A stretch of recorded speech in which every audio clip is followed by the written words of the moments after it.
If you draw up a map, trace a line connecting the island of Bermuda, Puerto Rico, Miami, and back to Bermuda, what do you get?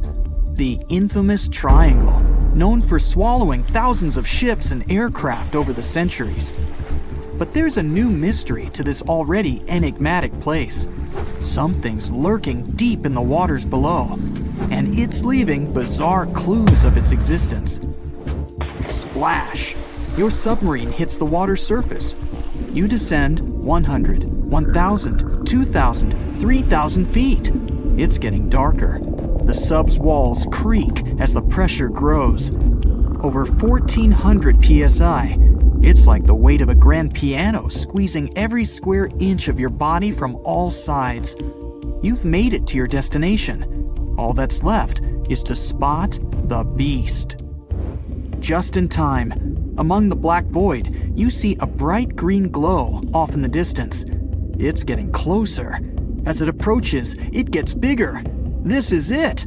The creature that's been leaving strange circular markings on fish, dolphins, whales, and even other sharks. Behold, the cookie cutter shark! Don't let its size fool you. It may be no longer than a bowling pin, but this creature is a parasite. It attaches itself to other marine animals using its neatly arranged, serrated teeth. With one bite, it fills its belly, detaches, and goes on about its day. Its mobile snack also swims away with its life. The only evidence of this rendezvous, a cookie-shaped mark on its body. Don't assume you're safe in your submarine. These bold little guys have been known to go after subs too. You decide not to risk the shark punching a hole in the only thing keeping you from being squished to a pulp by the surrounding water. You journey on to meet other bizarre creatures lurking in the Bermuda Triangle.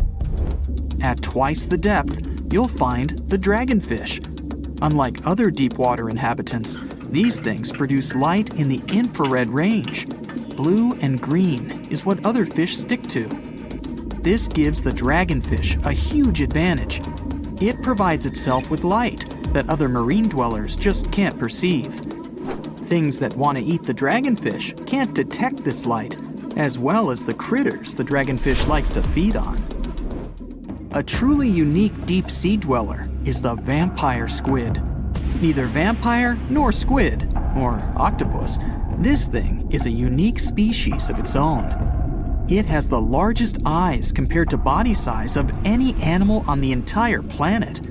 When the vampire squid feels threatened, it curls its arms up and around its body. Essentially, the thing turns itself inside out. Another animal to avoid down here is the terrifying bobbit worm. It buries itself in the seafloor, leaving a small part of its body out. It waits for dinner time with its pincer-like mouth parts open. What's on the menu? Other worms and fish that can be 7 times bigger than the bobbit. It uses its 5 antennas to sense when lunch is close enough to snap. In an instant, the worm launches forward and grabs its lunch with its mouth parts. It's not done yet. Once it's got its jaws locked onto its lunch, the worm injects it with venom and pulls it down into the burrow to feast. One of the deepest trenches in the Bermuda Triangle is the tongue of the ocean. This is also the secret breeding grounds of tiger sharks. You'll instantly recognize them thanks to those darker gray tiger stripes on their sides. They're the second largest predatory shark species after the great white.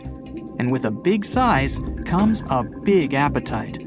Marine mammals, smaller sharks, stingrays, and green turtles are all on the menu. If you ever come face to face with a tiger shark, hopefully not, remember this: you can tell the fish's age by looking at its stripes. They fade over time, so the younger the shark, the more pronounced its stripes. There's plenty of zooplankton in the Bermuda Triangle. These are, usually, small organisms that are essential to the ocean's food chain.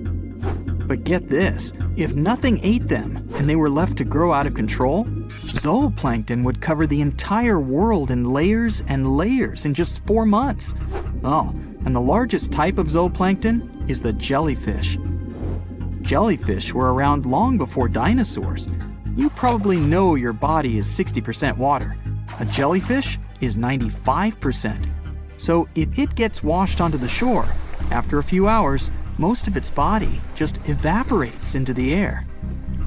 There's also a jellyfish that lives forever. The immortal jellyfish can revert itself back to its polyp stage and then grow again. Sounds like something from another planet, but it's no space jelly. Those do exist, by the way. Back in the 1990s, NASA raised jellyfish in space to see what zero gravity does to them. They were just fine living up there in the cosmos. When they came back down to Earth, though, they had trouble adjusting. The European eel hasn't been to space, but it is quite a globetrotter. It travels all the way from Europe to the Sargasso Sea, where the Bermuda Triangle is located. In the larval stage, it just drifts around the ocean for as long as 3 years sometimes. It's also the chameleon of the sea. Over the years, the European eel changes color, going from translucent to yellow to metallic silver. They're nocturnal and secretive, pretty much the ideal companion to have when you raid the fridge at midnight. A giant squid over half the length of a football field once washed up on a Florida beach. Researchers suspected this behemoth came from the Atlantic Ocean near the Bermuda Triangle. Giant squids are the longest invertebrates, meaning they have no backbone. They also have the biggest eyes on Earth, ever. They're as large as a soccer ball. Another creature found near the Bermuda Triangle is Sterer's cave shrimp. They were so good at keeping to themselves that no one knew these creatures even existed until 2011. Some female cave shrimps carry an impressive number of eggs along with them. Scientists discovered one female had around 2,000 eggs attached to her body. The Bermuda petrel is the national bird of, yes, you guessed it, Bermuda. It's the second rarest seabird on the planet. In fact, people thought it was extinct until 1951, when they spotted a few on the island. It has an eerie cry that'll send shivers down your spine. The Nassau grouper can only be found on the coasts of South Florida. This fish lies in wait and ambushes its lunch of other fish, crabs, and lobsters. It's sort of like a vacuum cleaner because it inhales its food through its huge mouth. The fish has a cool defense mechanism too. Like the chameleon, it changes color when it feels it's in danger. Sometimes it takes on a lighter or darker shade of its own color to blend in with the environment. So, you may spot a Nassau grouper, or you may not. If you happen to visit the Bermuda Triangle, you'll probably see a hammerhead shark. They use that iconic hammer-shaped head to pin their lunch, stingrays, onto the ocean floor. The shape of their head also gives them better vision. They can see almost 360 degrees all around, above and below them. Well, save for one blind spot right in front of their nose. The hawksbill sea turtle may not look intimidating, but this guy will eat anything it can get its bird-like beak around. Sea sponges, algae, and even venomous jellyfish. A lot of the stuff on their menu is inedible for most, but their body fat can absorb the venom and toxins, so they go unscathed. The Bermuda Triangle is also home to green glowworms. They're not really worms, but larvae. They produce that bright light from an organ near their tail.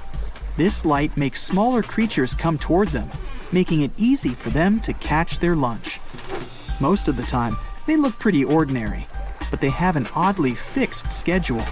Every third night after the full moon during the summer, at an exact time, the glowworm lights up. But back to more nightmarish creatures of the Bermuda Triangle. There's the goblin shark, known as a living fossil because it's the only one left of its animal family. It's only about the length of your forearm and looks like nothing special. But watch closely as its lunch gets too close.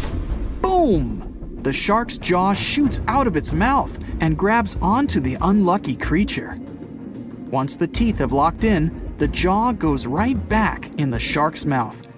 And yes, you share the planet with this thing. Living at depths of up to 5,000 feet, the hagfish is one of the strangest creatures in the ocean. And there's plenty on the list. The goblin shark, sea spiders, red-lipped batfish, and even people swimming during winter. It's freezing, man! Get out! Although it looks like an eel, this fish belongs to the Agnatha species. That's fish without jaws, and the family also includes lampreys. Terrifying monsters with disc-shaped suction cup mouths filled with spiraling rows of teeth. Hagfish have 2 tongues, 4 hearts, and no eyes or stomach, like something from another planet. And what sets them apart from anything on this planet is that they have a skull but no spine. They don't have bones either. That unique spineless skull is made entirely out of cartilage, the same stuff in your ears and nose. That's right. Scaleless with skin that seems to fit over them like an oversized holiday sweater. It'd be a mistake to think this frail little creature would be an easy dinner. They've evolved to escape from other fish like Houdinis of the deep. And the trick is slime. Lots of it. When something tries to gobble them up or gets just too close for comfort, hagfish release a protein from the holes lining their sides. When this stuff meets the surrounding water, it balloons dramatically, as in 10,000 times. The more water touches it, the bigger this goo ball gets. A teaspoon of hagfish slime can turn into a bucketful in a second. It instantly clogs the gills of any fish trying to chomp down on our slimy friend, even sharks. But hagfish have gills too. So why doesn't the slime block their own? Easy peasy. This hagfish will simply tie itself into a knot and scrape the slime off its body. Doesn't mean their slime comes without inconveniences. Sometimes it gets in the hagfish's tiny nose. To get rid of it, they make themselves sneeze, sort of. Gesundheit. This fish's homemade goo is made of flexible strands that are surprisingly strong, as in stronger than nylon. Imagine falling into a pool of the stuff. You'd struggle to move your arms and legs to swim. It might feel like rubber bands tying you up. But you'd be perfectly safe as long as the stuff doesn't get in your nose or throat. In that case, you'd be as unfortunate as those gilled creatures trying to bite into the slimy fish.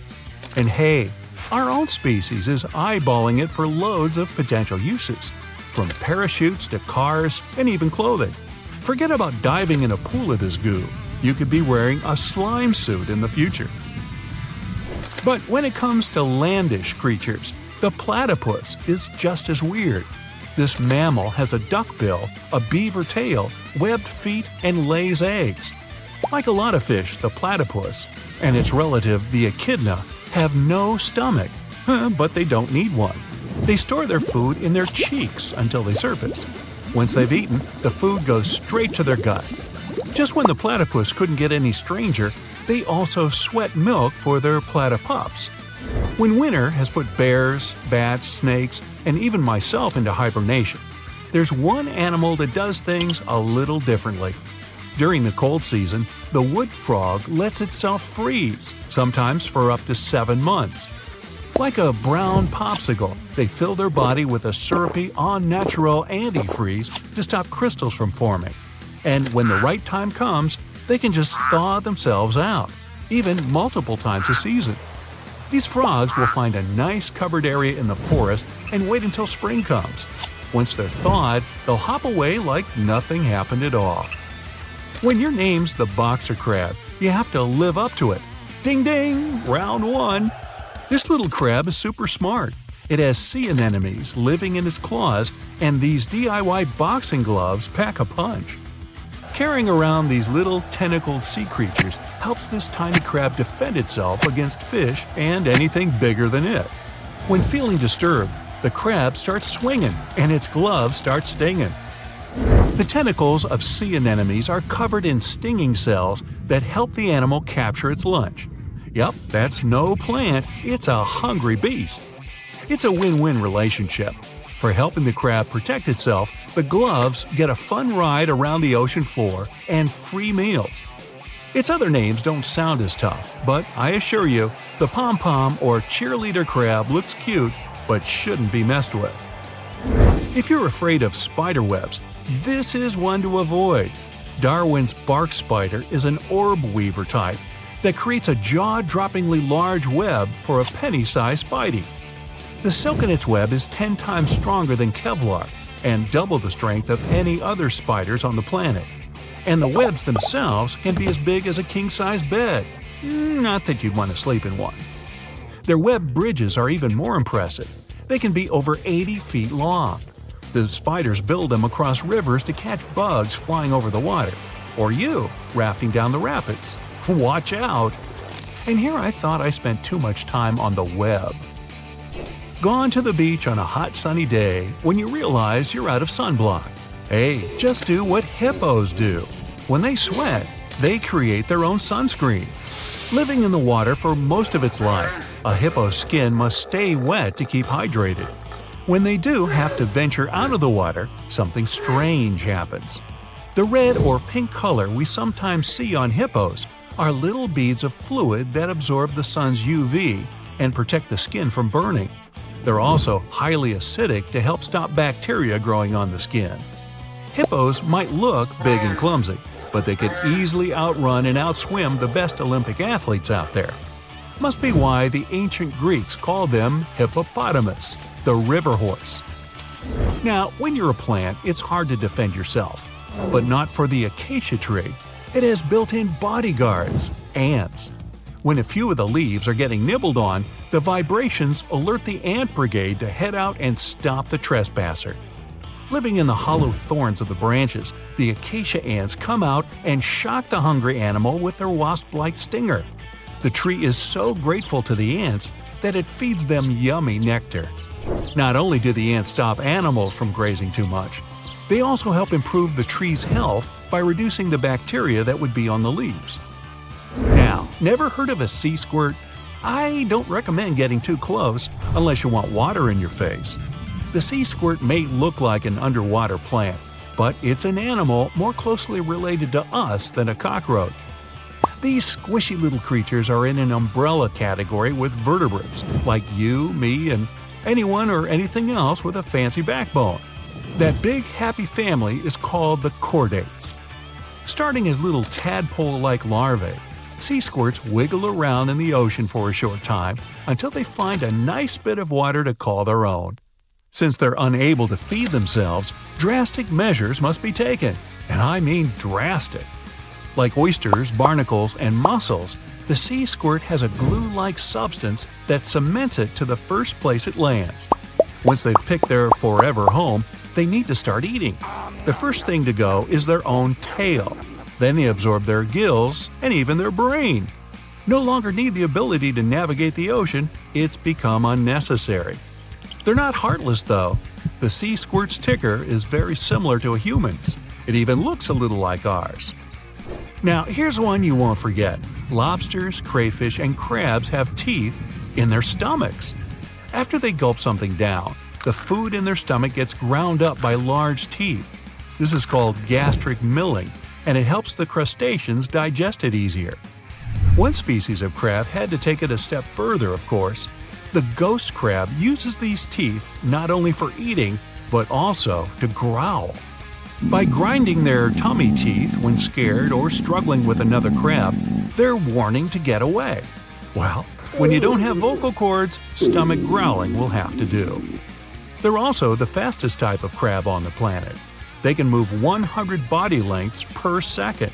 That'd be like you running 1.5 football fields in the blink of an eye. Whoa, look at that! Yo ho ho, a pirate's life for me!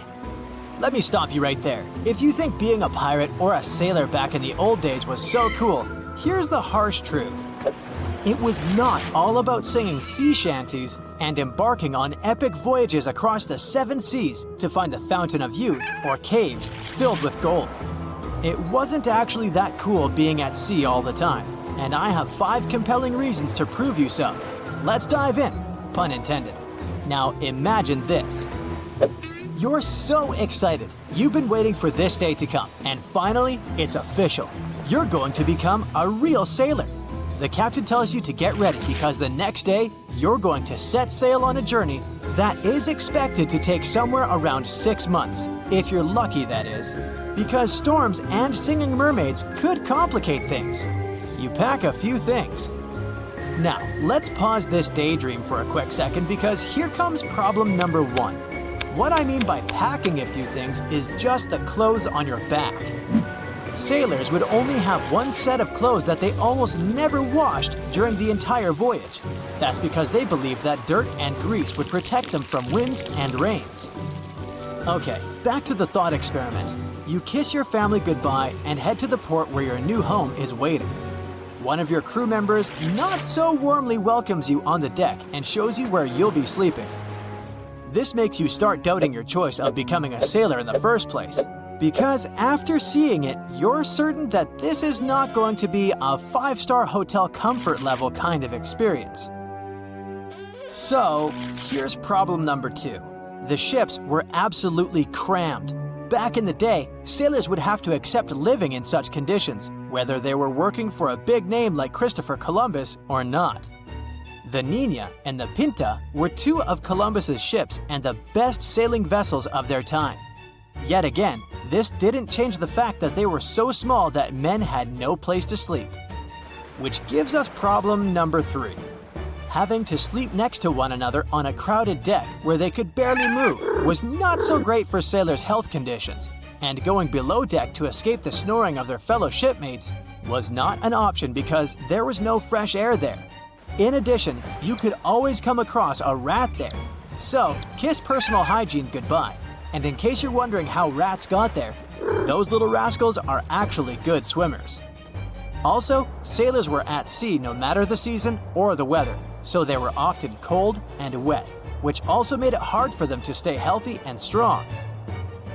Speaking of health conditions brings us to problem number 4, and it's food and hunger. Sailors didn't have their own mini fridges with different kinds of condiments back then, like the compartments luxury cruises have these days. So, they had to come up with ways to store enough food that would last for months or even years. Due to that, their food options were limited. It definitely wasn't like the food prepared by Michelin star chefs. One of the most common food options on ships was salted meat, which wasn't as chewy as you might imagine. Or a biscuit called hardtack, also called sheet iron or worm castles. And there's a reason for all these creative nicknames. Hardtack was essentially a mix of water and flour baked into a cardboard-flavored cracker. They were brick-like, and the only way they could be eaten was if they were softened with water. If only sailors could dip them in their afternoon tea, right? Sometimes these biscuits would still be extremely dense. Then sailors would have to slam their fists down on them to break them into smaller pieces to be able to eat the stuff.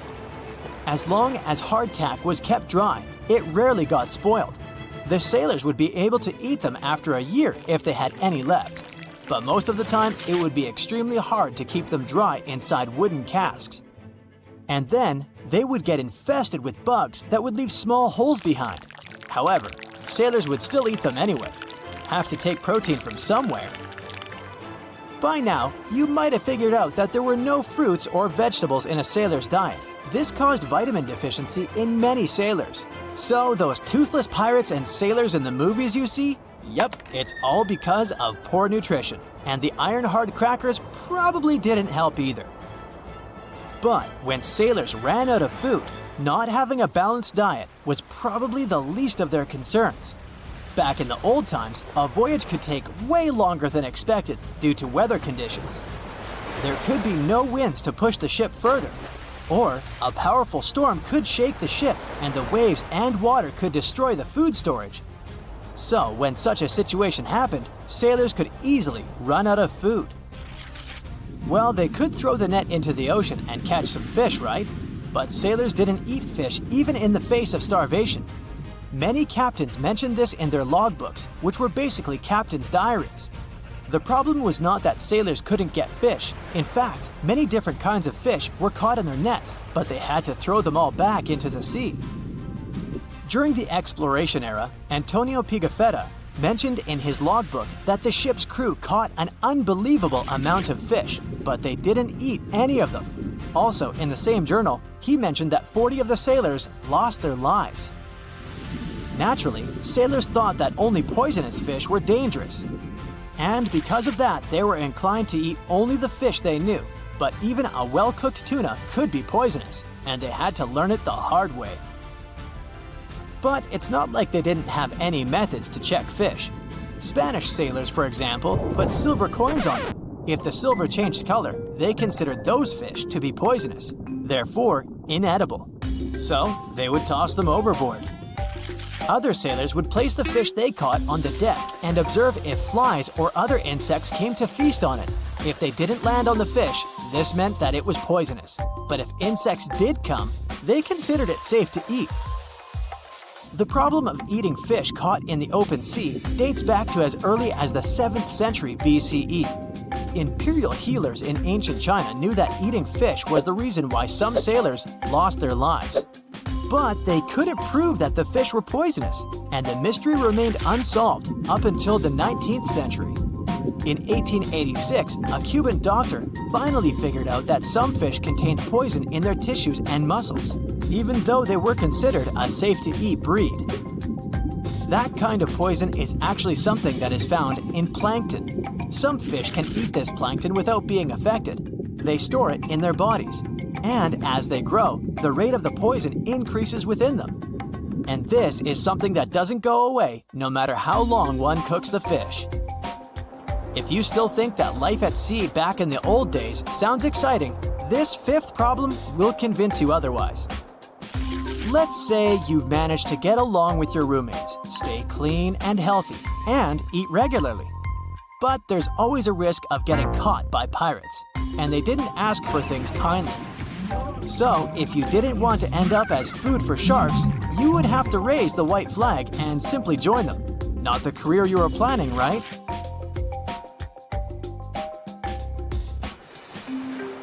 Good luck scrubbing the deck for the rest of your life. Orcas are considered some of the mightiest predators on Earth. One look at their elegant black and white appearance, and you'll immediately recognize them. These marine mammals are not just strong, they're also super smart and social. They have an incredible knack for communicating with each other through a wide range of noises. What's fascinating is that each orca pod has its own unique sounds that its members can recognize even from a distance. It's like they have their very own secret language. When it comes to hunting, orcas are highly skilled. While they prefer chilly coastal waters, you can find them all around the globe, from the polar regions to the equator. As the kings and queens of the food chain, orcas have a diverse palate.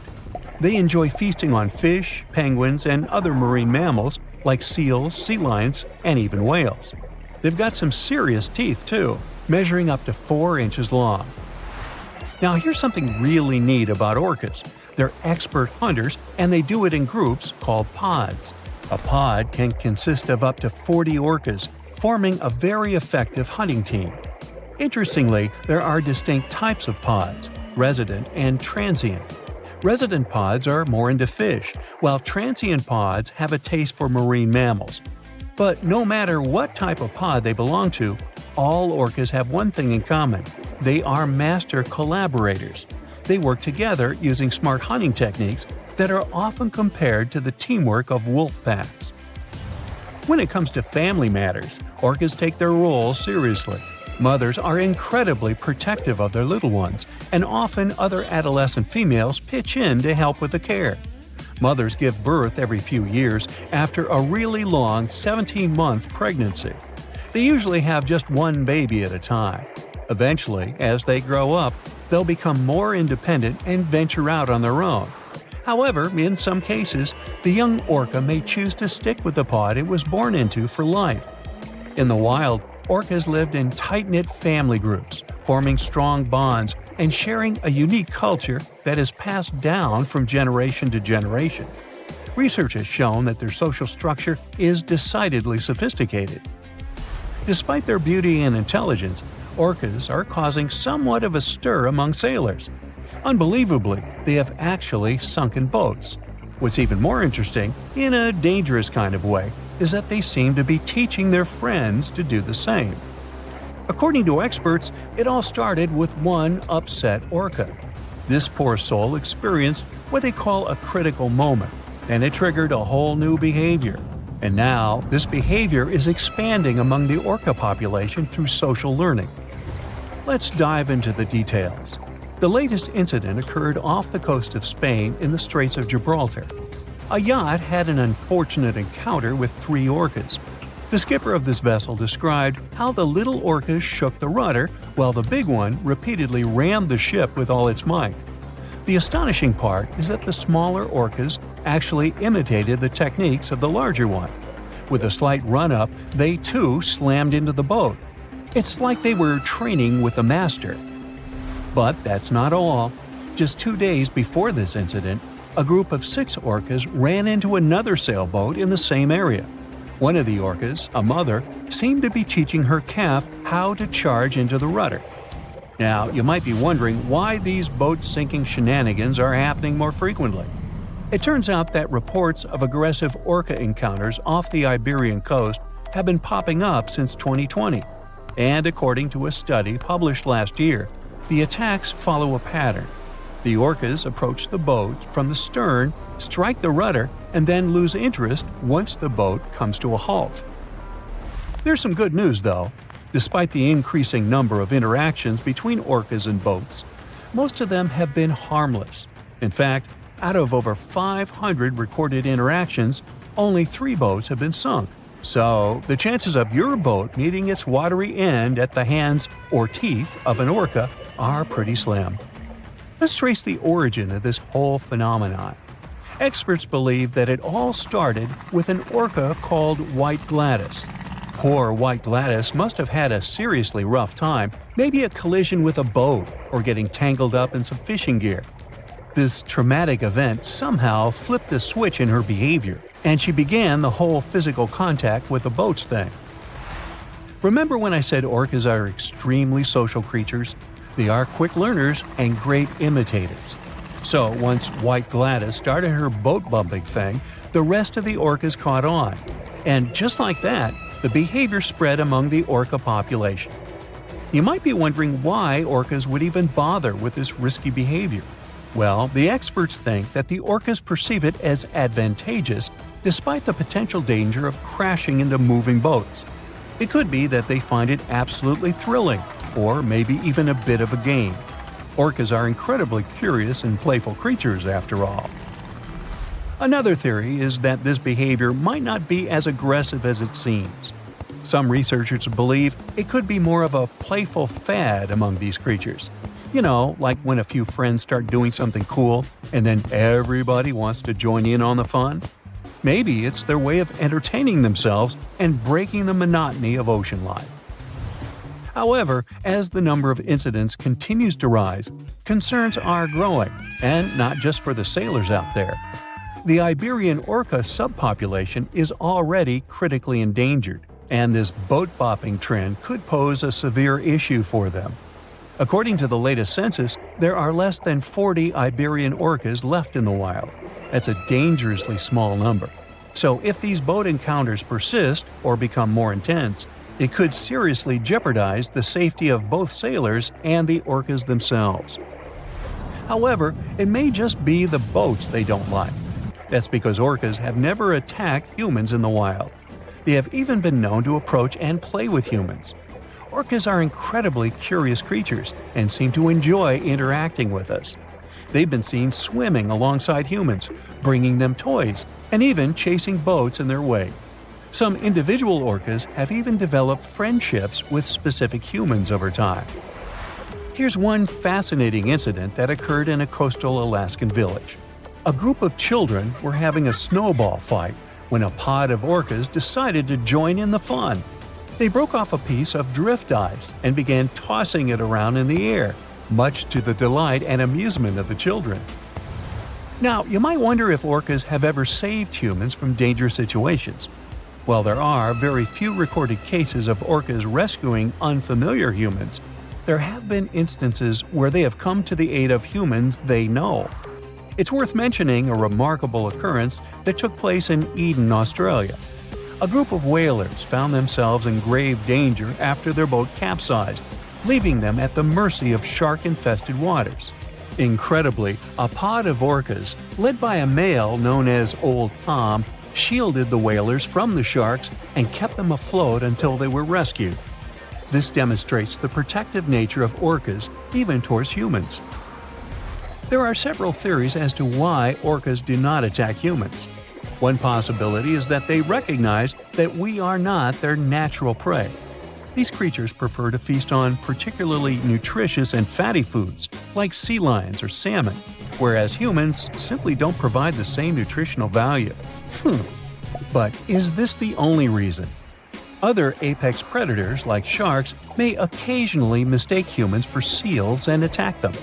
However, in the rare cases where orcas have mistaken humans for prey during a hunt, they immediately stop the chase once they realize their mistake without causing any harm. Experts believe this is due to the high intelligence and empathy of orcas. The stonefish. Stonefish aren't going to win any beauty contests, unless the pageant is for best rock look-alike. Their tiny unreflective eyes and rough skin blend in perfectly with their environment. A large head, an even bigger mouth, and a home full of, it's rocks. And just because you're on the beach doesn't mean you're safe. Stonefish can survive for 24 hours out of the water. Stepping on one or even handling one won't be that fun. Their dorsal fin spines have extremely strong venom.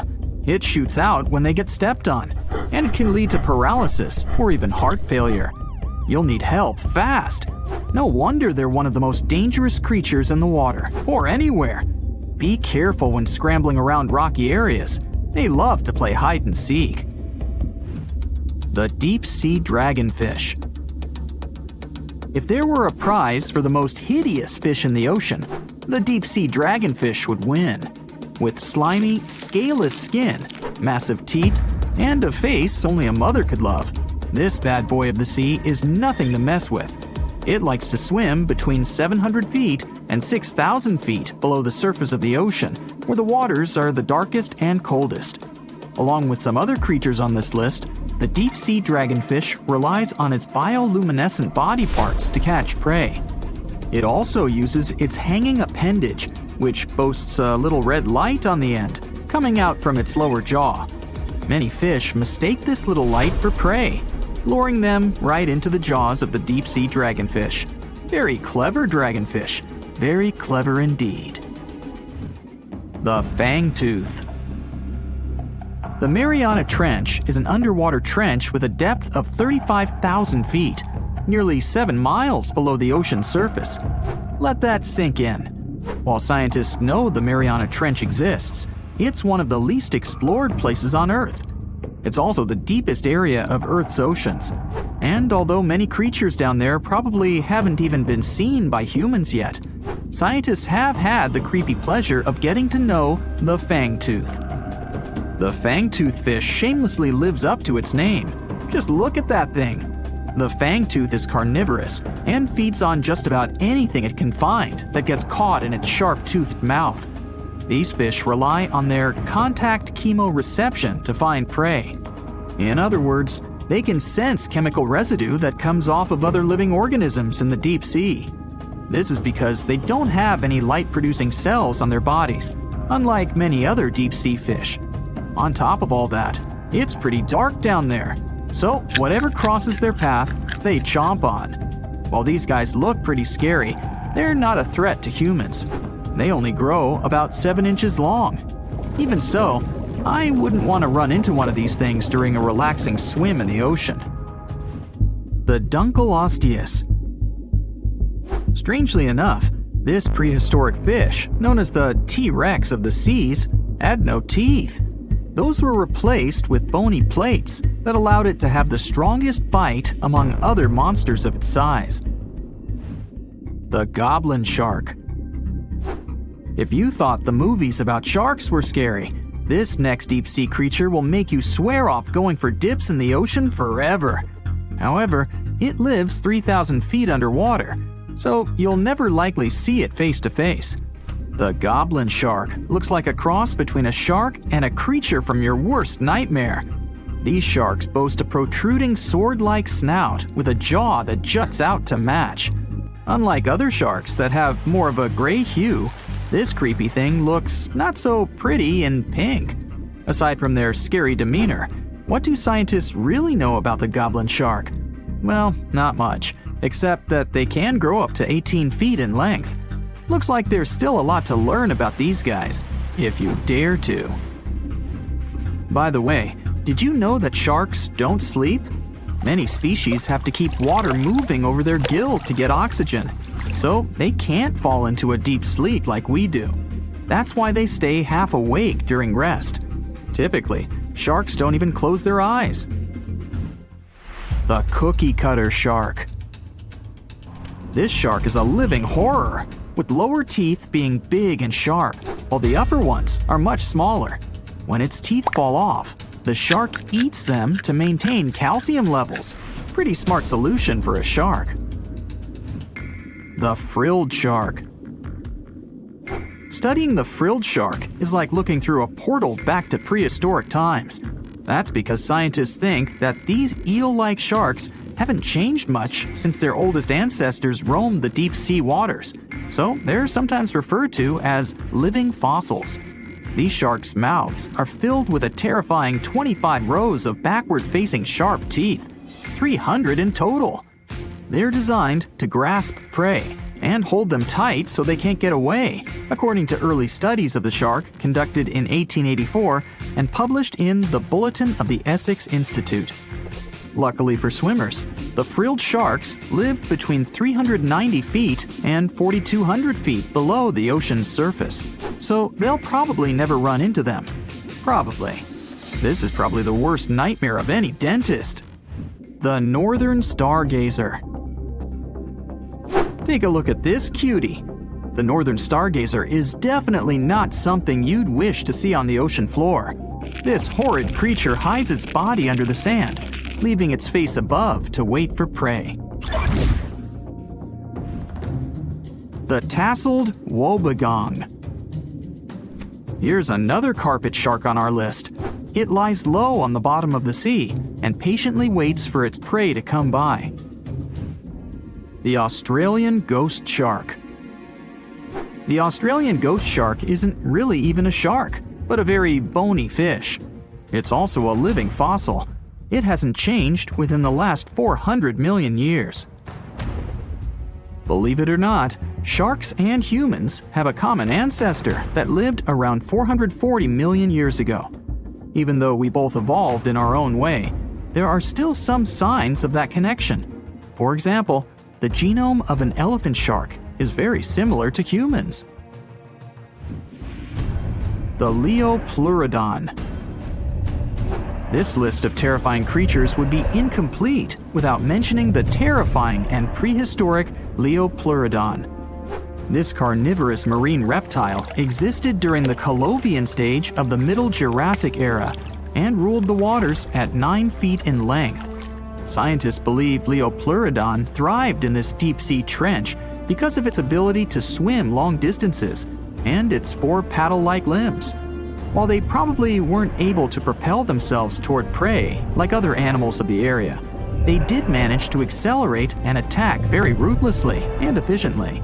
Additionally, they relied on their long snouts to smell prey, which leads scientists to believe they didn't rely on sight for hunting. This means they could have thrived in the dark Mariana Trench. Around 150 million years ago, Leopleurodon became extinct due to competition for prey against other thriving marine reptiles. And I think I speak for all of us when I say, thank goodness for that. Considering that scientists have only explored 5% of the ocean floor and found some of the scariest sea creatures imaginable, one can only dream of what other animals reside in the deep sea waters. Perhaps it's best to keep them in your imagination. Am I right? The megamouth shark. This shark is a filter feeder, and it's friendly to humans, although its huge mouth can look quite threatening. Like basking sharks, it swims with its mouth constantly wide open, as if it were on Twitter. The gulper eel. This deep-sea eel has an easily distended belly that allows it to swallow prey twice its size in a single monstrous bite. They have very unusual jaw shapes and can reach about 2 to 3 feet in length. Do you see that large log near the ocean floor? Maybe it's part of an old ship. Treasure, gold, diamonds, I'm rich! Well, as you get closer, you notice something. It's swimming! It's not a shark or a dolphin, it's a saltwater crocodile! Now don't panic. If you bump into one of these reptiles in the sea, it's unlikely it'll think of you as food. Crocodiles have a special valve in their throat that stops them from drowning underwater, but that doesn't mean they can't bite. Usually, they're heading to a nearby island, and the quickest way there is to body surf. They can't really take the ferry, you know. Watching one from a distance should be okay. Just don't swim to shore right away. They love to ambush their lunch in shallow water. If there's one time I'd want to see a great white shark, it's when I'm diving with crocodiles. They'll gladly take a crocodile-sized nibble, given the right motivation. Whale watching is a popular bucket list item, but getting too close to these gorgeous sea creatures isn't the best idea, especially if you don't want to kick the bucket too early. Whales are generally curious and friendly giants, but they can be unpredictable when you cross their personal borders. First of all, they are huge, and one wrong move on their side could flip over your boat or seriously hurt you. Second, they are wild animals, and like any other wild animals, they can carry certain infections they could transfer to you if you get into direct contact. Plus, they have strong parental instincts, so if you approach their young by accident, they might think you want to take them away and will act accordingly. It is only safe to observe whales from the sea when you're accompanied by an experienced expert, both for your own good and for the good of the whale. Now, sometimes whales and dolphins strand themselves on the shore for reasons scientists still can't explain. Quite recently, over 200 whales have been found on a remote beach in Tasmania, Australia. A rescue team rushed to the location to save the whales, half of which were still alive. The rescue operation was really complex due to the remote location. The locals were trying to help the whales, covering them with blankets and pouring buckets of water on them to keep them alive. This mutual effort of regular people and professional rescuers helped save around 100 whales. As to why this happened, one theory says the stranded whales might have had a leader who had some problems with orientation and took the whole pod to the wrong place. The Australian box jellyfish looks just like any other jellyfish you've probably met in the sea. But don't let these creatures deceive you. They're considered the most venomous marine animals. Box jellyfish got its name because it does look a lot like a box. Unlike other kinds of jellyfish that float with the current rather than swim, this creature can reach a decent speed and choose its own direction. And here comes the scariest part. It has tentacles covered with tiny darts loaded with poison. People and animals that get unlucky enough to have a rendezvous with those tentacles face some pretty scary and sometimes even fatal consequences in just a matter of minutes. Before you decide to cancel your vacation by the ocean, you should know that only a few out of the 50 species of box jellyfish have venom that is lethal to humans. Woo! There are some not-so-dangerous species living in warm coastal waters worldwide, and the lethal ones reside in the Indo-Pacific region and northern Australia. Good day, mate. A blue-ringed octopus likes to pretend its only outstanding feature is the psychedelic color, but it can quickly and easily take away your life. This cute-looking sea monster likes to spend its time in the soft, sandy bottom or shallow tide pools and coral reefs. It normally hides in underwater crevices among shells or debris. If you somehow manage to find and disturb it there, the octopus will show you its signature blue rings as a warning signal. And if you don't get the hint, it will introduce you to its other signature feature, a venom 1,000 times more powerful than cyanide. One octopus has enough of it to do away with 26 people within minutes. This venom is more toxic than that of land mammals. The octopus normally uses it to hunt crabs, shrimp, and small fish by pecking them with its beak and paralyzing them. The same can happen to a human victim. You'll unlikely even feel the bite until it's too late. The good news is that there have been no known cases of such incidents since the 1960s. If you don't disturb the blue ring octopus, it will never attack you first. If you enjoy picking shells on the beach, make sure the ones you collect don't belong to a cone snail. It's nothing like its relatives living on land and eating fresh leaves and bark. There are over 500 species of this venomous sea creature, and a few that can really hurt you. These little snails are extremely vicious, just like Jimmy from 3rd grade. They inject their venom through a harpoon-like tooth. The consequences of this injection can be quite terrible for you. Now, are you afraid of snakes? Well, I have some bad news for you. You can't escape them even in the water. Certain kinds of these creatures have adapted to live both on land and in the sea, especially in the warm waters of the Indian and Pacific Oceans. All the species we know so far are venomous, and sometimes an encounter with them can be super dangerous. The good news is that they only bite if you disturb them. So the safest way to go is in the opposite direction of these slithery sea creatures. Not only venomous sea creatures present a danger to you while you're in the water. Strong earthquakes sometimes cause the formation of massive ocean waves. If they head ashore, they hardly leave anything intact in their way. You know this dangerous sea phenomenon as a tsunami. There is also another type of this natural disaster called a meteotsunami. They're caused by rapid storm systems and pressure changes above the open water. A powerful storm can generate a whole wall of water. Sometimes this wall grows several feet high while it moves through a shallow continental shelf, inlets, or bays. If it gets strong enough, it can damage houses close to the water. It's really tricky to forecast or detect a meteotsunami because it's nearly impossible to tell from a seismic one. It happens much more often than regular tsunamis, especially in the Great Lakes area. Now, the ocean can be dangerous to you, even if you're staying in what seems like safety on the shore. One such unpleasant surprise could be a sneaker wave moving your way. As you can guess from its name, waves like this sneak out on unsuspecting beachgoers. They look average, but turn out to be way bigger and more dangerous than you could imagine. Sneaker waves always appear without warning after smaller waves carry huge amounts of water, sand, and gravel. They're so powerful, they can carry swimmers further away into the ocean. They can swipe you off your feet and into the water when you're casually strolling on a jetty or the beach or on an outcropping nearby. Oregon State University researchers found that sneaker waves form in offshore storms that carry wind energy to the ocean surface. With all that energy, several waves unite and overlap into one beast that stands higher and goes further ashore than a regular wave. Another thing that makes them more dangerous is that they're hard to predict. The logic of regular wave formation doesn't work with them. Square waves, looking like a giant chessboard over the ocean, are the reason many people visit the Isle of Ré off the western coast of France. If you visit it, you'll notice plenty of signs warning you to stay away from the water once you notice the unusual pattern. The safest way to observe it is from high up places like nearby lighthouses.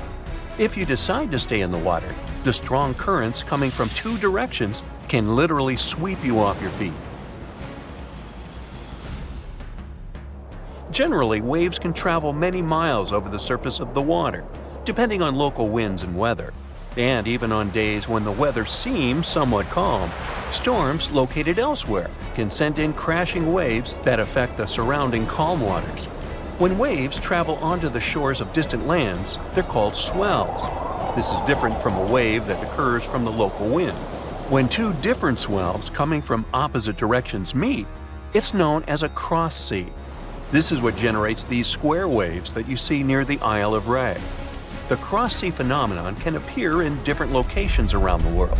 The Isle of Ré is one of them, thanks to specific wind and weather patterns that create the perfect storm, which makes this cross sea so beautiful and well recognizable. Well, wasn't that swell? Swell? Never mind. It looks like a prehistoric creature that came from the time of dinosaurs. This scary beast is called the basking shark. It can grow up to 39 feet. People have only reported 3 of them in the past 160 years. The last sighting was in 2015, and before that, about 80 years ago. These sharks sometimes rise to the surface to filter out small animals, such as shrimps and other small crustaceans, when they want to have a nice, tasty seafood dinner. But when there isn't enough grub at the surface, they go down to the depths of almost 3,300 feet, where they tend to stay for months, which is something researchers discovered using satellite tags. Tag, you're it! Now, basking sharks like to spend their time in more temperate waters, but they can migrate long distances. They live across the globe, but in warm tropical or subtropical areas, they won't go near the surface because they're not fans of high temperatures. The lion's mane jellyfish is not that rare, but it's fascinating how large it is. It's the biggest among jellyfish species and the longest animal. Its total length can reach 120 feet. That's approximately 23 feet more than the longest blue whale scientists know about. The jellyfish has around 70 to 150 tentacles, and they all contain huge amounts of neurotoxins that can seriously harm you if you come in contact with the animal. But people don't usually come across this type of jellyfish because it rarely lives near the coast, preferring the open ocean. Generally, you can find the lion's mane jellyfish no deeper than 65 feet below the surface, where it dines on small fishes, zooplankton, and some other types of jellyfish. It uses its tentacles to catch its value meal. Hey, you want fries with that?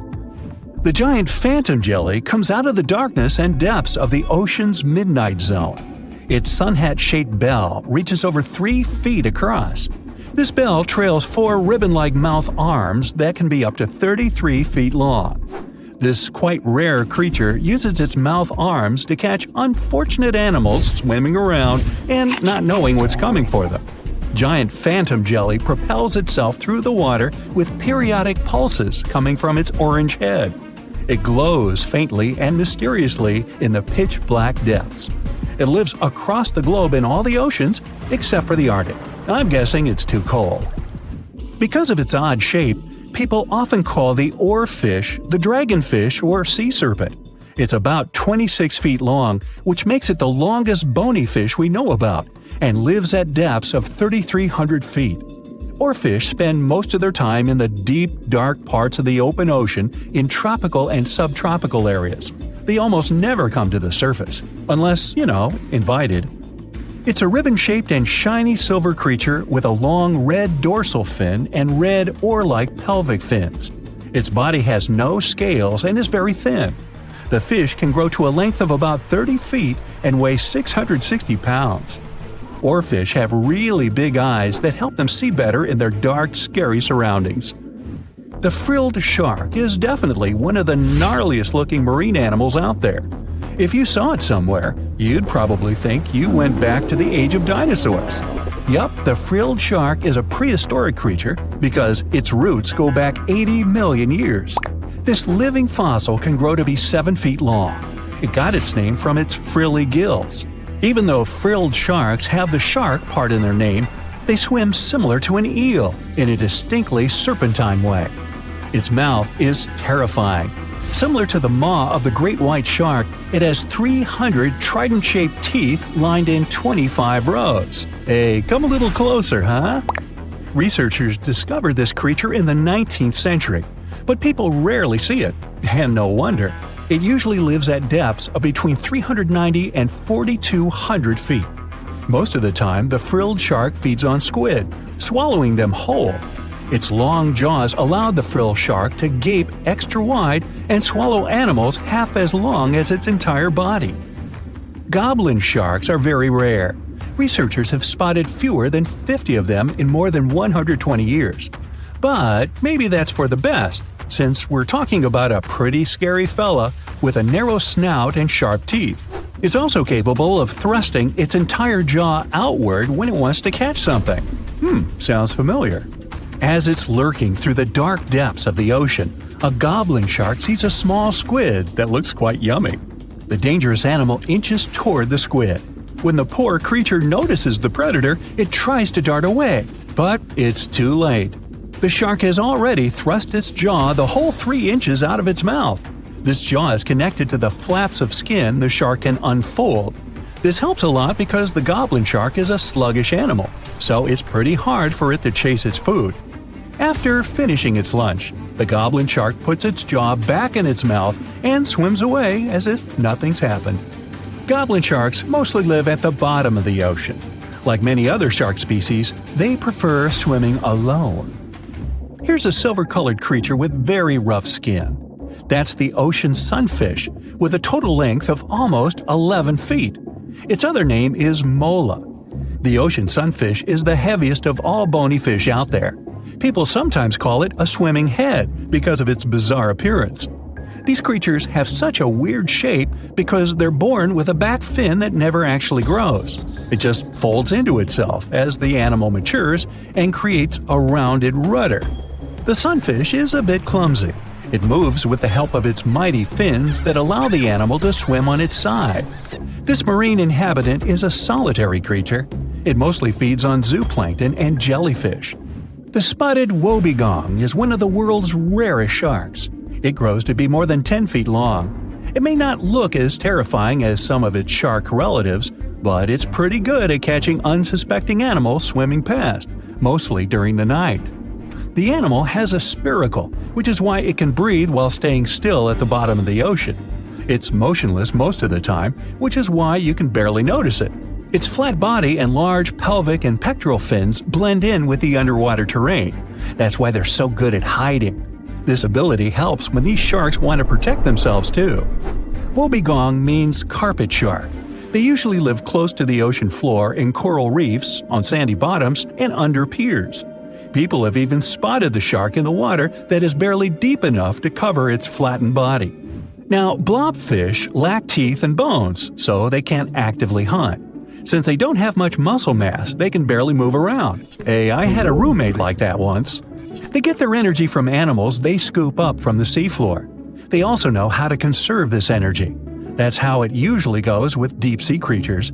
They don't have as much food as those animals that swim closer to the surface. Instead, they have special body mechanisms that allow them to save energy for the times when they don't have much to eat. Pressure at the depths where the blobfish lives is 120 times as high as that at the surface. That's why the bizarre creature looks like a weird gelatinous mass only when you bring it up to the surface. The pressure here is not strong enough to keep its body together. Hey, breaking up is hard to do. The white margin stargazer could compete with the blobfish for the title of the ugliest animal in the sea, don't you think? Now, this animal has eyes on the top of its head, together with an upward-facing mouth which the creature uses to hide itself in the sand. That's where it spends most of its time, with only its eyes protruding from the sand. It chills this way until some small animal passes by. It can lunge at its target incredibly quickly, literally within milliseconds. This creates a vacuum in the water that pulls in a crab, fish, or some other small, unfortunate animal. Another tactic involves venom. This fish has a venomous spine in its shoulder blade that helps with catching other animals and defending itself against enemies. Even though it's not related to the electric eel, the white margin stargazer can generate an electric shock as powerful as 50 volts. Ow! Most of the ocean is still shrouded in mystery, whether we're talking about dark corners or creatures that are hiding in the depths. But sometimes it gives us a peek into scary things it hides in its cold, dark depths. Like when you hear on the news that there are some deep-sea creatures washed ashore after a powerful storm once again. Some just look weird, while others are real monsters that live at depths of more than 3,300 feet. The coldest and deepest parts of the ocean have created one specific phenomenon called gigantism. So, sea spiders, squids, worms, and many other animals, mostly invertebrates, or creatures without backbones, They're all way bigger and scarier than the versions we see in the more shallow areas. In the Pacific depths, you can see a sea sponge as large as a minivan. Or what about the colossal squid that lives in subantarctic waters and is nearly 14 times longer than the arrow squid, a type that mostly lives in New Zealand? Researchers found many of these underwater monsters in the abyssal zone of the ocean. Back in 2021, the researchers showed images of the giant phantom jelly. It was at a depth of 3,200 feet. Its tentacles were 33 feet long. Wow, I wouldn't like to face that one on the beach. It probably eats only small fish and plankton, but it can swim to depths of more than 21,900 feet. And down there, this giant jelly doesn't have enough food. How does it survive then? Scientists haven't figured it out yet. And there are even more questions related to the giant squid, the biggest one ever found. This monster is 43 feet long, with a weight of nearly a ton. Imagine if those tentacles would grab your car, or something like that. They would smash it like it was a toy. There's no light in the abyssal zone. Sun rays just can't penetrate that deep. So there's no algae or underwater plants there. Local animals mostly eat snow. Marine snow is not like the regular one you build a snowman with. It consists of any small flakes or remains that fall from the surface of the ocean. Maybe even some leftovers that animals up there couldn't eat. So it's not much. But apparently, it's enough for very large creatures that hide deep down there, like giant squids. Squids that generally live at such depths don't bother going after their prey. They just wait until the poor animal swims right up to their long tentacles and falls into a trap. It may not be the best method ever, because not many animals will even swim into these dark, cold parts. But it's the method that saves energy. A giant squid eats only 1 ounce of fish daily, which is approximately 45 calories. That's nearly 50 times fewer calories than an average person should eat per day. So when a squid gets 1 fish, it saves it for a couple of days. I hope giant squids won't get the idea to go to the surface and look for food when there's not enough of it in the abyssal zone. And I hope even more that giant Greenland sharks won't get that same idea. You can find them at depths of up to 7,200 feet. They're twice as slow as we usually walk. They swim at a speed of 1.12 feet per second. Their slowness is part of the energy-saving mechanism that creatures down there need to survive. But they can speed up in the form of short bursts when they need to catch prey. But they kinda change their diet from predator to scavenger, considering their environment. There will be more leftovers falling from the surface than animals to go after. Greenland sharks grow just 0.4 inches per year, and they're mostly 20 feet long, which means they live for a very long time, sometimes up to 400 years. They also have a slow metabolism, and that's one of the main factors for their long life, too. Greenland sharks like to spend their time in cold waters. They're adapted to that, since their tissues have specific chemical compounds that prevent the forming of ice crystals all over their body. That means they have some sort of natural antifreeze. So what makes them so big? Scientists are still not sure, but some theories try to explain it. There's this thing called Kleiber's rule that says bigger animals tend to be more efficient. Just take a small fish and compare it to a whale with a mass hundreds of times bigger. The whale has a greater metabolism. It conserves energy more efficiently and loses less of it to the surroundings through heat. Moving on, bigger animals can ingest bigger prey. They're more likely to go through tough issues in their environment or defend themselves from predators going after them. Also, the body gets bigger when temperatures are lower. The Greenland shark is a perfect example. So are giant sea spiders. Sea spiders are generally common, and you find some very small ones at 0.04 inches. But in deeper parts of the Antarctic, they become 3-foot-long giants. They grow so big because the cold water has more oxygen. That way, more of it diffuses into the animal's body, and that allows it to grow bigger. Yeah, both as a creature and a nightmare. And how about this giant tube worm? Researchers found it accidentally while they were exploring the mysteries of the Pacific Ocean floor. They stumbled upon unusual hydrothermal vents. Volcanic heat is a thing that gets them going. As water seeps down through faults or cracks in the rock, these vents change their direction. When the water gets out of the vent, it's rich in different minerals and chemicals. Most animals wouldn't survive being around this toxic soup of chemicals, but not these tube worms. They came as a true surprise, because not only are they not bothered by these toxic vents and the almost boiling temperature of the water, but they developed entire ecosystems there. They're unique because they don't need sunlight to survive. Instead, small bacteria are their main source of energy. That bacteria gets their energy directly from these toxic chemicals. So it's not photosynthesis, but a process called chemosynthesis. And these tube worms don't have mouths. These bacteria live inside them. Strange story, huh? Plus, these scary worms reach up to 8 feet. Giant isopods are no better either. They lurk at the depths of the ocean of 1,640 feet or more below, far away from the sunlight, looking like some monstrous wood lice. They spend most of their time on the seabed, hoping to find some food falling from higher levels of the ocean. Check out their small hooked claws at the ends of their legs. Isopods use them to remain more stable while moving around the ocean floor. Since there's no light, they have long antennae that help them feel their way around. These sensory antennas are about half the length of their body. Giant isopods have pretty big eyes compared to their body size, too. They can grow over 12 inches from head to tail. And these fellas are really patient. Remember how we said animals down there rarely get food? Sometimes they need to wait for years to get a proper meal. That's why their metabolism is amazingly slow. 5 years later. They can go for 5 years without eating anything. Imagine that. I get hungry just talking about this. In 2006, a biologist did research to compare the differences between the shallows and the deep sea regions. He realized the deep sea mirrors the island rule. First, isolated parts of land develop biodiversity you won't find anywhere else.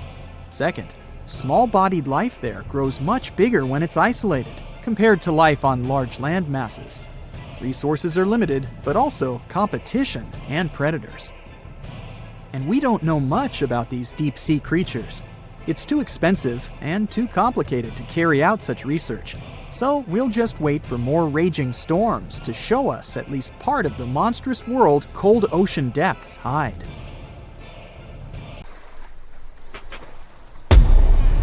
Many terrifying animals live deep beyond the waves, like this vampire squid living 3,000 feet below the surface in almost complete darkness. This animal has a cloak, like a vampire's. That's why it's called the vampire squid. Deep down at the bottom, it can't use ink to defend itself. So this animal has developed an unusual tactic. It glows slightly to scare away predators. If this tactic fails, the vampire squid can turn its body inside out, revealing tiny spikes. When you translate its scientific name, Vampiroteuthis infernalis, it literally means vampire squid from the nether. Despite its terrifying looks, it's a harmless ocean animal. This previous creature was not from space, but this object definitely is. Before Elon Musk found a way to reuse rockets, NASA would simply drop old ones after launching astronauts into space, most of the time in the ocean or deserts. In 2012, Jeff Bezos launched a mission to find the Apollo 11 rocket. They found it by using sonar, but it was in terrible condition. It was sitting on the bottom of the ocean, not far from the predicted site. They were able to rescue the engine and reconstruct 2 of them. The most famous lost city is Atlantis, but sadly, we still haven't discovered it. However, Heraklion was also just a myth until one British pilot saw something that looked like a city while flying over the Mediterranean Sea. He reported it, and 60 years later, a group of divers went there. They were shocked when they found an entire city underwater. It was loaded with artifacts that could tell us a lot about the history of the place. Now it's one of the best underwater archaeological sites in the world. It's believed that the rising sea caused the whole city to go underwater. The Titanic sank in 1912. The wreck was claimed to be officially discovered 74 years later. In reality, though, a fisherman found the Titanic 8 years earlier while fishing in the Atlantic Ocean. He was pulling out his net when he spotted a head stuck in it. Luckily, it was just a doll's head.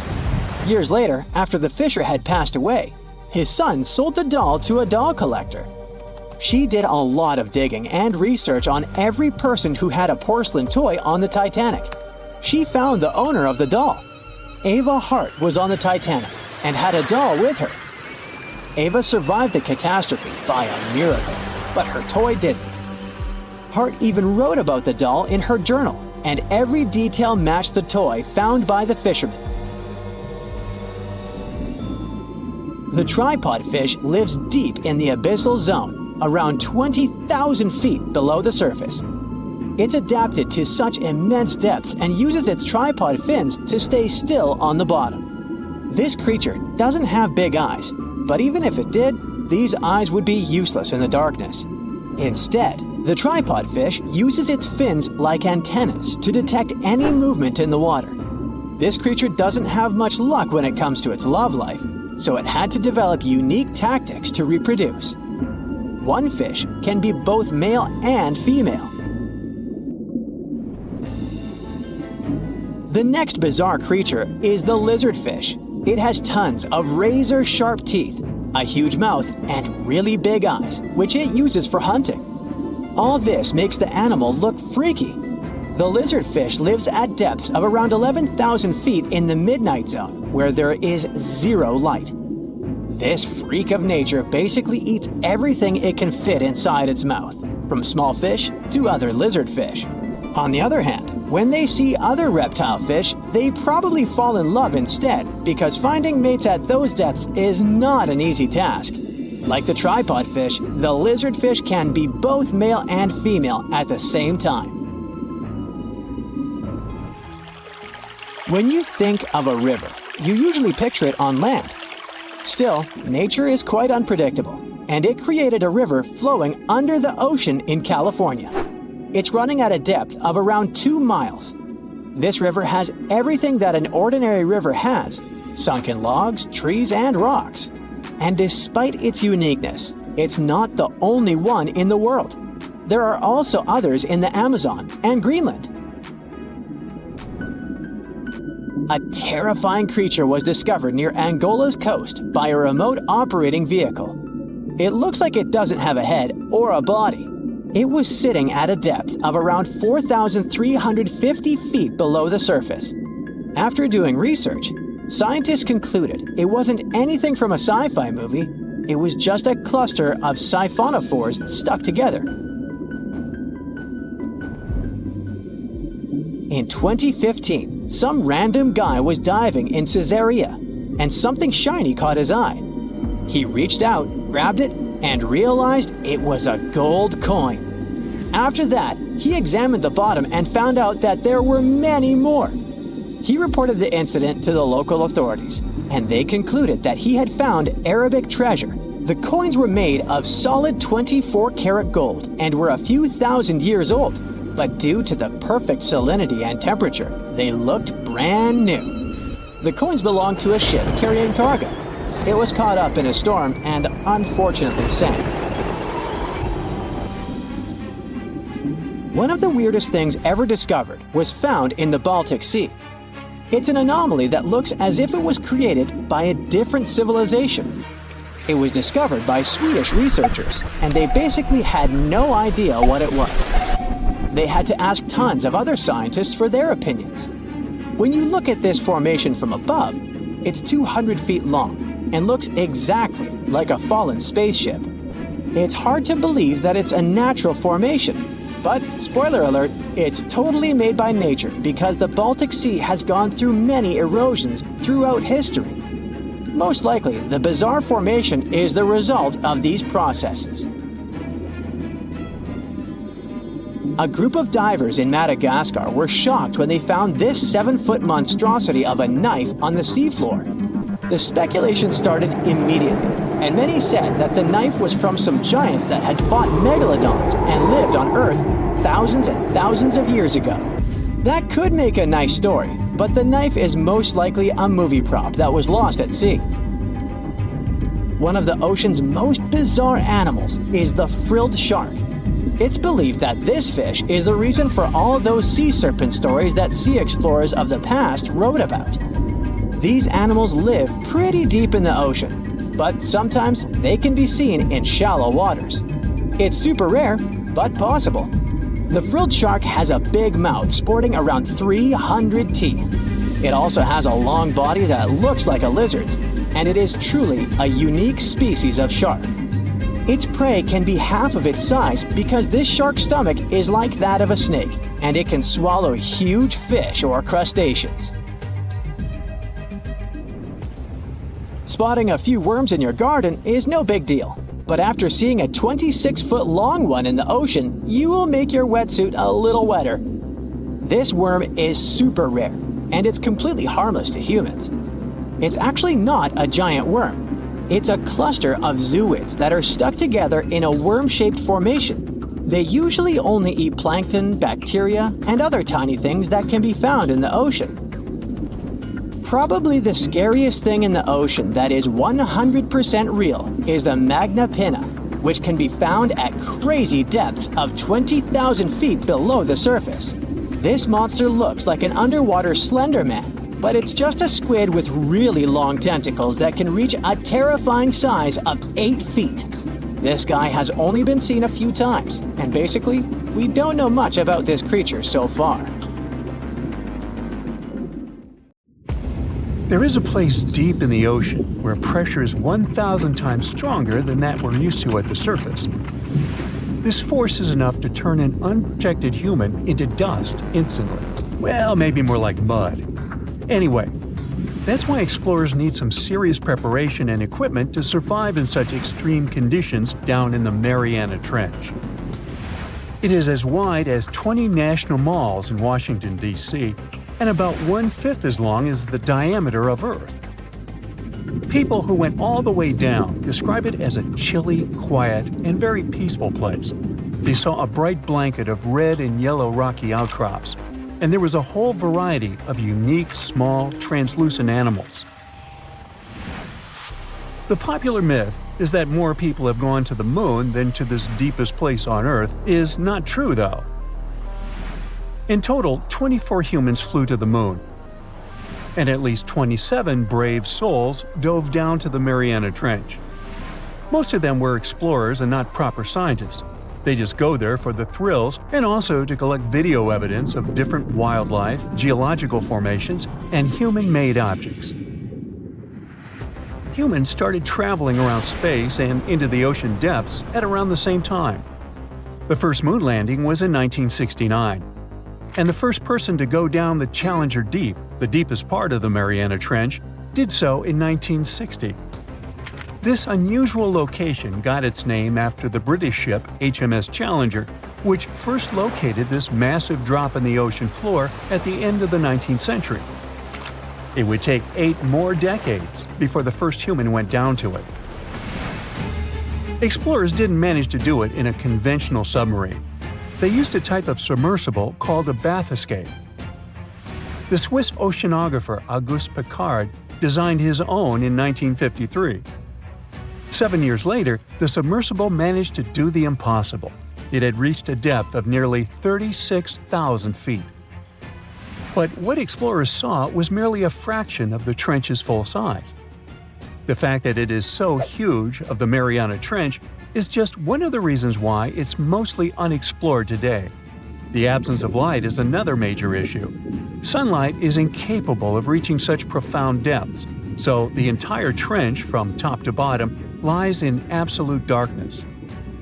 Because of such conditions, the ecosystem is a lot different than the shallower regions of the Pacific. This puts immense pressure on marine wildlife. Yeah, the pun is intended. Another reason why it's so challenging to survive there is the temperature. Water freezes at 32 degrees Fahrenheit. At the bottom of the Mariana Trench, the ocean is just a couple of degrees above freezing. One of the factors that hasn't let this area turn into a giant icicle is the fact that salt water has a slightly lower freezing point. The other reason is geothermal energy that warms the ground at the bottom of these just enough for it not to freeze. That's why submersibles need to have proper insulation to navigate these icy conditions. When they reach the bottom, researchers find out that this desolate and harsh climate is home to several animal species. They encountered arrow-toothed eels, snailfish, and spoonworms at various depths. There were even strange-looking translucent sea cucumbers and shrimp-like amphipods. The biggest surprise was microbial mats thriving on methane and hydrogen from the mud. Among the species, the Mariana snailfish looks like a master of the environment that can go farther and deeper into the trench to feed on prey than its competitors. Despite its seemingly fragile appearance, the snailfish has adapted to withstand extreme pressures, a superpower it wouldn't be able to survive without. The exotic life forms that live deep down aren't normal-sized, since deep-sea gigantism makes them grow significantly larger than their counterparts in other ecosystems. One example is the giant tube worm, which can be 6 feet long. Science has a hard time explaining the exact cause of this form of gigantism. Thermal vents are just one of the possible explanations. All of these factors might help explain the huge time gap in researching the Mariana Trench. The first successful dive after the 1960 expedition came only in 2012. That's when the famous Canadian film director James Cameron went down in the Deep-Sea Challenger. Because few scientists have gone that deep before or after Cameron, there is no map of the deepest point on our planet. We know very little about the oceans that cover 2/3 of the Earth's surface. Researchers have mapped out only 5% of them so far. Science still has a lot to discover in the Mariana Trench and other unexplored places on our planet. The Amazon rainforest stands as the best example of the world's most unexplored regions. The list of reasons why this part of South America is unknown starts with its wildlife. Jaguars, anacondas, piranhas, black caimans, and Brazilian wandering spiders are just some of the creatures that pose a risk for researchers. Relentless year-round rainfall induces heavy flooding. Add to all this some treacherous river currents, and you can see why scientists have mapped such a small percentage of the Amazon to date.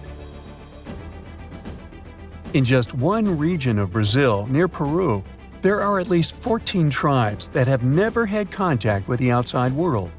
The national authorities intend to keep it that way. Isolation of these indigenous people is the best way to protect their future. The same goes for a remote island in the Indian Ocean. After the tragic tsunami of 2004, helicopters flew over North Sentinel Island to make sure its inhabitants were alive and well. Meanwhile, the Sentinelese weren't thrilled. They took up bows and arrows to drive away the unwanted visitors. This tribe is one of the last uncontacted tribes on Earth. Although anthropologists and filmmakers visited the island in the late 1960s, we still don't know much about its indigenous population. It sits a long way off any shipping lanes in the Bay of Bengal. North Sentinel has no natural harbor, and it's surrounded by a shallow reef. This makes access to the island possible only by boat. The Indian officials who lay claim to the island have prohibited outsiders from visiting the island for safety reasons. The estimates on how many people inhabit the island vary significantly, from as few as 15 to as many as 500. The island is not tiny. It's about 5 times as big as London's Heathrow Airport. Apart from occasional contact during the past 2 centuries, the Sentinelese must have been isolated for a long time. They are related to other indigenous groups in the Andaman Islands, but their neighbors cannot understand a word of their language. The continent of Antarctica has no permanent human settlements at all.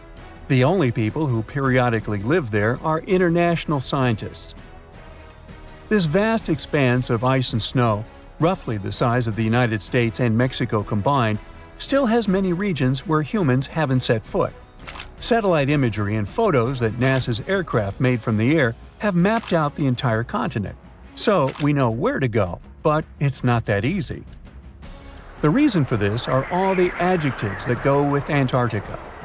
It is the coldest, windiest, driest, and brightest of the 7 continents. This makes it virtually unlivable. More than 99% of its surface is covered with a permanent sheet of ice.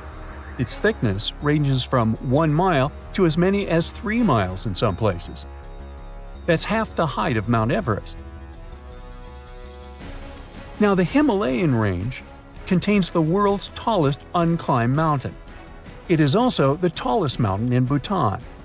In the local language, the mountain's name translates as White Peak of the 3 spiritual brothers. Out of respect for the spiritual beliefs of the local population, national authorities restricted and then completely banned mountaineering at the beginning of the 21st century. To this day, there is no evidence that any climber has ever managed to successfully reach the summit of this mysterious mountain. Want to high-five a sea creature? Well, put your hand up for the Tasmanian red handfish. This fish doesn't swim like a fish. It walks. It uses its flipper-like hands to stroll around on the ocean floor. These bottom walkers are disturbed by swimmers and boats a lot. Some people even want to take them home as pets. I think it's better to just give them a wave and swim on by. The vampire squid. Its species name is Vampiroteuthis infernalis, which translates to vampire squid from hell. Oh yes, this vampire squid means to terrify everyone with its name, its dark red color, its spikes at the bottom, and the scary fact that it can basically turn itself inside out. The vampire squid loves putting on a good show, but it's as harmless as a kitten is to humans. It's as if Dracula scared the pants off you, but he didn't have blood-sucking fangs. The vampire squid feeds on food particles from plants and animal matter floating near the ocean's surface. Since they're not predators, they need good defensive strategies, and their vampiric look is designed to ward off large creatures who want to eat them. Turning themselves inside out is a defensive mechanism since the spiky areas in the inner skin are more intimidating. They also shoot out a substance that does not have color, but is packed with bioluminescent particles to distract predators. The vaquita. Going out on a boat off the coast of Mexico sounds like the perfect vacation. The sun, the blue water, the most endangered sea creature. Wait, what? The vaquita isn't dangerous, but don't expect it to stick around to say hello or sign any autographs. It's incredibly shy. This little cow, that's what it means in Spanish, is one tiny sea mammal. With those black markings around its eyes, it looks more like a sea panda to me. Seeing one should make you feel very special. They're on the brink of extinction, mostly because they got caught by accident in fishing nets. It's estimated that there's only 10 left in the wild. The blue dragon. This little creature looks like something out of a kid's fantasy movie. It's called the blue glaucus, casually referred to as the blue dragon or blue angel. It can be found in many places, the Atlantic, Pacific, and Indian Oceans. It's kind of a mollusk and it only grows to be about an inch long. What you think is the back is actually the mollusk's bright underbelly. It regularly floats on its back so that its blue colors help it camouflage with the water's waves. The blue dragon isn't just pretty, it's also smart. It usually feasts on Portuguese man-o'-wars, also known as Physalia physalis. The blue dragon stores their stinging cells for later use, in essence, stealing their defensive mechanisms.